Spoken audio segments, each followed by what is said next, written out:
Hey everybody, my name is William Beam, and this video is from Aperture versus Lightroom.com. In our previous video, we're kind of taking up here where we left off. We looked at Aperture book creation basics. In other words, how to get started with Aperture. If you're not familiar with that, you may want to take a look at the previous video. In this one, we're going to look at how you can customize your Aperture books. So with that in mind, we may as well go ahead and jump into it. One of the first things you'll want to take a look at is up here in the upper kind of left-hand corner. You'll see Edit Content. That's where we were working before, and Edit Layout. So let's go ahead and select something that we may want to change. And I'm just going to go ahead and pick this page number 12 here, where we've got kind of a grid of different photos. In the Edit Layout, you see over here on the side of the pane, we've got a little triangle comes down, and just as a refresher, that lets you select a master page layout, and these are available in each of the different types of book themes that there are, and of course there are different layouts in each one. There are plenty of them here. The nice part about it is, oops, yeah, let's see if we get this without scrolling down too much. That's what it is. I'm trying to hit a scroll bar. Instead, I should be hitting the arrow down there. Anyways, as you can see, there's plenty of themes in here, and most of these might fit exactly what you need, but sometimes what you want is going to be different than what's in here. So what I'm going to want to do is kind of take this 9-up grid that we see here and do something like this and have maybe a longer display, but still have more images than just 3 more on top. So here's what we're going to do. Since the layout we want doesn't exist, I'm going to go ahead and close that down. I'll come over here to Edit Layout, and you'll notice a couple things that changed right off the bat. First, you can see these guides over here. There's right here in the center of the page and at the edges on each of the corners. So if you look at those, when I hit Edit Content, they kind of go away. You see more pages in the layout. And then when I click Edit Layout, they come up. The other part is some of these buttons over here next to it become active. So for example, the plus button lets you add a few different types of boxes. On this one, you'll see that it doesn't highlight where it says Add Map Box. In the previous video, I mentioned that some themes will work with maps and some won't. The one we have here doesn't work with maps, so that's why I can't highlight that. I can only select the ones that are able to work with this type of layout. So let's say that I want to take these 3 photos right here and just get rid of that one, get rid of that one, and we're going to take this one and stretch it out. And as you can see, the guides will show up, that little yellow line right there, to help it align with the other images on the page. And I can do the same thing over here. Now I can double click on the image, and that'll let me adjust it, so I can kind of bring this in. And a little creepy there looking at his face quite like that. But there you go. You've just click that again down here, and now you've got a bit of a different collage. You can work this out in a number of ways. You can bring, like for example, these 2 images together if you wanted, simply by deleting one and stretching the other one out. And if you don't like this image for that particular scene, you've got your status bar down here showing the photos that you decided to add, so you could bring in pretty much anything you wanted. Let's say that we wanted to bring in this image for the lightsaber for Darth Maul. I'll double click that again, and we'll just something like that. So quick, easy way to change the layout. Now if you want it just for this book, you can leave it just like that, but you may want to come down here to this little gear icon and save this. So let's bring this up. So you can save the page, and you've got a couple choices. You can save it to the document master, or you can add this as a new document master, and that's the one we're going to select. Once you've done that, now you can select this for this same theme in any new books that you create. We've got this same kind of view. So what we're going to do now is pull this open. We'll scroll down and look at all of our different themes here, and we're going to find out that we've got a new one here called Master 31. We can go back and rename that. Yeah, let's just pick this up. I'll click on this button and scroll down. See if we can't find Master 31. There it is. That applies that.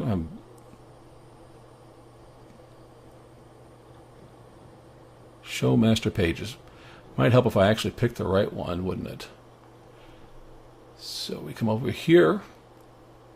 Don't you love it when your host is sitting there fighting along with this program at the same time he's trying to show it? There we go. So now you can double click on that, and we can call that panorama grid, for lack of a better phrase. And that's one of the masters that we've got now. We can continue to show that in any kind of new project that we make, or a new book that we make from this series. So now that we've learned how to create new masters and save them, let's take a look at some of the things that we can do on the pages itself. I showed this a little earlier, the plus sign where you can pull down and add new text boxes, a metadata box which will give you some information about a photo that you select, and of course photo boxes are what we've been working with all along over here. So what I'm going to do is I think I'm going to take this image right over here and just hit my delete key after I've selected it. You can tell it's selected when you've got these little bounding boxes on the side, and get rid of it. And now I'm going to come in and add a text box. At least I thought I was. That's why. The text box added right here in the middle, and I almost didn't see it because of the just the way that was looking right there.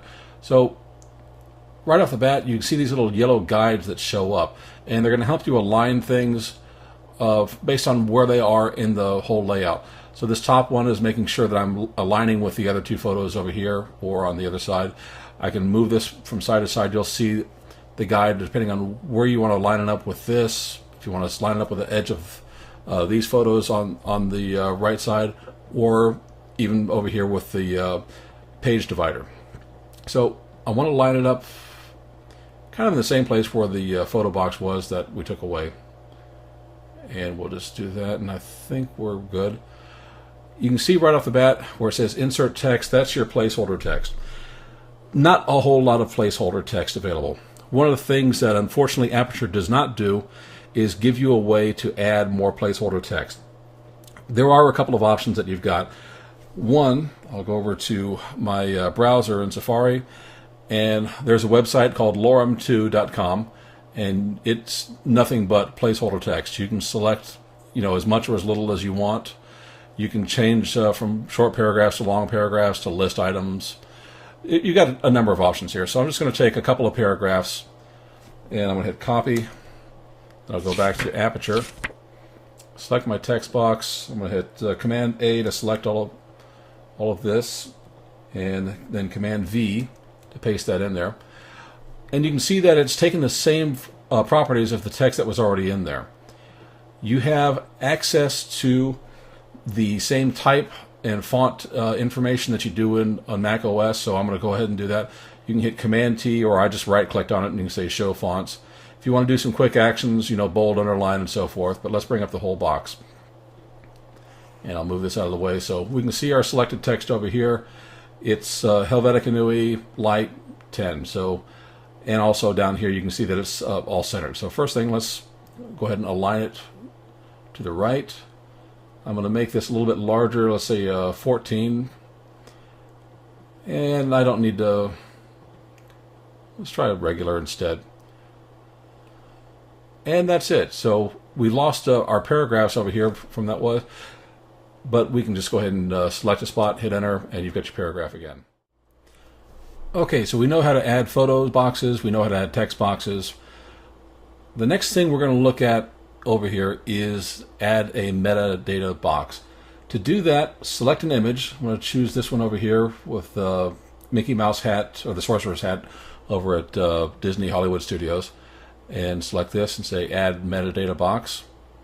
Right down here at the bottom, you can see right off the bat there's a little, it looks like a text box, and it's got this tag or identifier with it. That is variable, so you can change what kind of metadata puts in there. And you do that by coming up here to the icon bar and just select this little icon that looks like a tag and just choose what you want to put in place. I'm going to go down to, let's say, add my copyright information, and since that's populated my metadata, it'll put it right in there. I'll just select the image again, get that tag out of the way, and you can see it's put in, copyright this one, 2012 by William R. Beam. Again, you can go ahead and select all of that, hit Command A to select all of your text, hit Command T to bring up your text box, and if you want to change the size, all the same properties that you had with the text box you've got over here, so you've got a little bit of flexibility with how you want to display your metadata. With regard to your backgrounds, you have a couple of options. You can see I've been playing around over here. I've changed the background color of this title page. By default, on this theme, everything is black. All you really have to do is select the page that you want to change, choose this icon up here, and you can see where I've got one called Midnight. If I go ahead and select black, it'll go back to the default where it was. You got a few different colors over here, and you can use those to your advantage. But the other thing you might notice is where it says Photo, and you can't select that one. So that one's just a little bit trickier. Fortunately, it's not too terribly tricky. We're going to go down here to this page, and we're going to select the page. And let's say that we want to take this image. We'll drag it up here. And now that is actually our background rather than a full bleed page. We can do a few different things over here. You can see when I click on this image, the check mark is next to photo. So that's our background. We can add other things on top of that. So if we want to put another photo box up there, we can do that. And I'm just going to drag this over here. But that doesn't really look very good. So let's get rid of this photo box. And then we'll move on to the next thing. We've got a couple of filters once we select this. And this little thing that's a rectangle or square with half diagonal gives you some filters. We can change these things. And some of the things I like to use on occasion is a wash. So you've got a light wash, which basically kind of blows that out. And it gives you a little bit of a theme for the information or the photos that you're going to put on there. This particular photo may not be the best one, but you know, in the background you might want to have Cinderella's castle as kind of a theme, and then put some things on it that are pertinent about it. For example, if you had a portrait of Cinderella and had the Cinderella castle in the background, that's the kind of thing that might go along here. So with that in mind, we can go ahead and, as an example, just add another photo box. And I'm going to put our little friend here in this. I'm going to change his dimensions a little bit.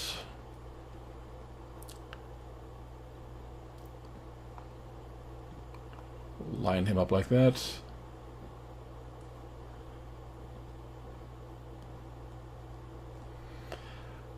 And you can still do a few things to this image as well as if you wanted to. With that, you have a couple of other options. You can add a border onto this. For example, you come over here, you see where it says photo border. You can add some thickness to that if you want, and you can really go overboard with it. So we'll leave it just like that. The same thing that we did over here with apply a wash. You've got these filters. We can turn that to a sepia image. One of the reasons that you might want to use these filters instead of just clicking here and using one of your adjustments. For example, we could go to black and white and, black and white down here, and you could add different kinds of images or some of the sepia tones from here. But when you make these adjustments, that is, you're actually adjusting this photo or the version that you have there, and it's going to be that way in your library from then on. These filters that you see up here are allowing you to make a change only to the book without affecting any changes to the photo in your library. So just a couple of simple little filters you can use.